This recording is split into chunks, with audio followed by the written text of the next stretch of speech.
sewenang-wenang dengan menggunakan instrumen kekuasaannya. Inilah praktek nyata kriminalisasi terhadap warga negara itu telah terjadi. Dalam situasi seperti ini, tentu kita semua miris, sebab manusia, apalagi aparat penegak hukum, tanpa visi keadilan akan berubah menjadi ajudan kelaliman.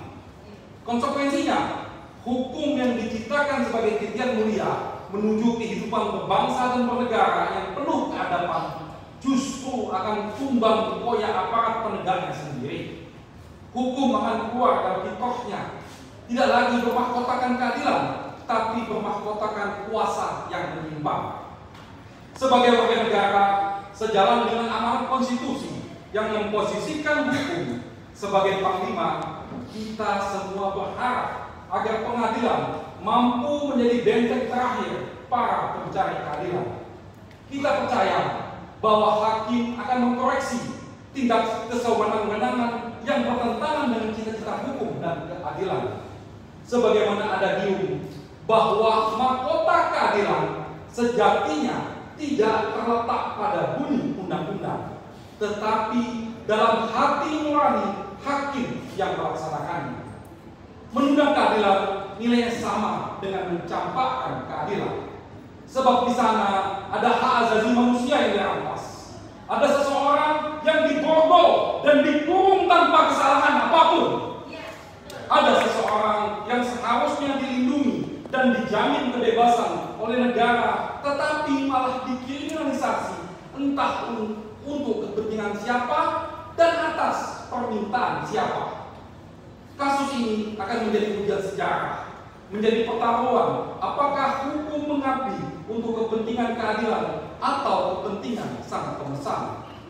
Akhirnya, semoga yang terhormat Bapak Hakim bisa memberikan putusan yang seadil-adilnya, mengembalikan kebebasan seseorang yang direbut paksa dari keluarganya tanpa alasan hukum yang sah.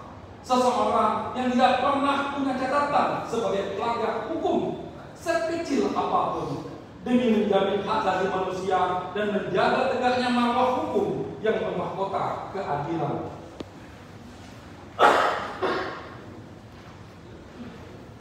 Permohonan ataupun petitum berdasarkan alasan hukum tersebut di atas, maka pemohon memohon kepada Hakim Pengadilan Negeri Jakarta Selatan yang memeriksa dan mengadili permohonan ini supaya berkenan memberikan putusan pra-peradilan yang aman sebagai berikut.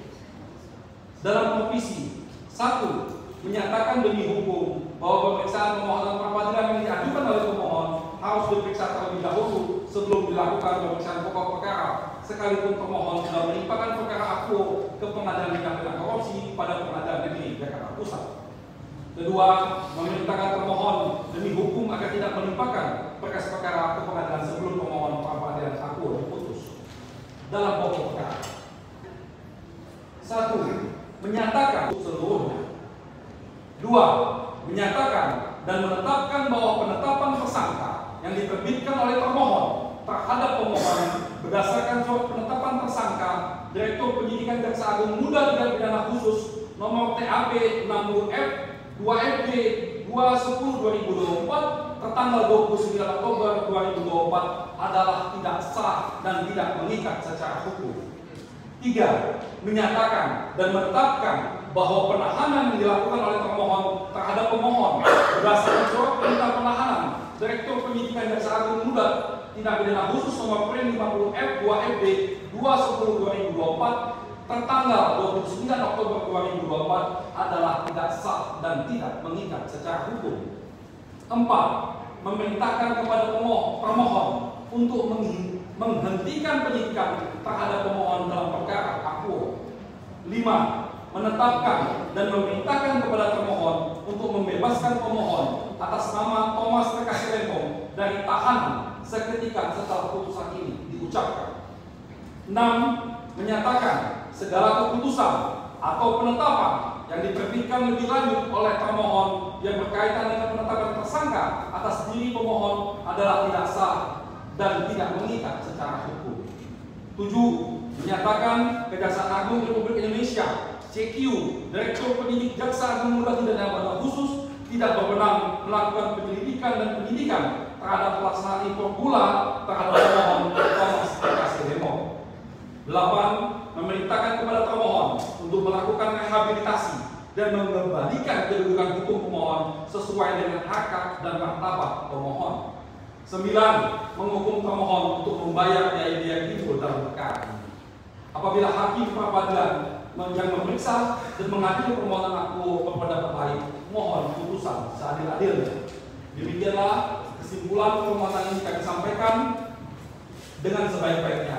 Kami secara tulus menyampaikan kepada yang terhormat hakim peradilan yang dengan bijaksana memimpin sidang ini dengan baik. Kami sampaikan terima kasih juga kepada semua pihak yang terlibat dalam sidang ini.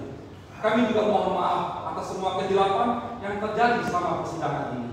Ini semua kita lakukan agar tegaknya hukum yang berkeadilan untuk menghindari proses kriminalisasi dan kesewenang-wenangan yang bisa saja terjadi pada kita semua. Terima kasih.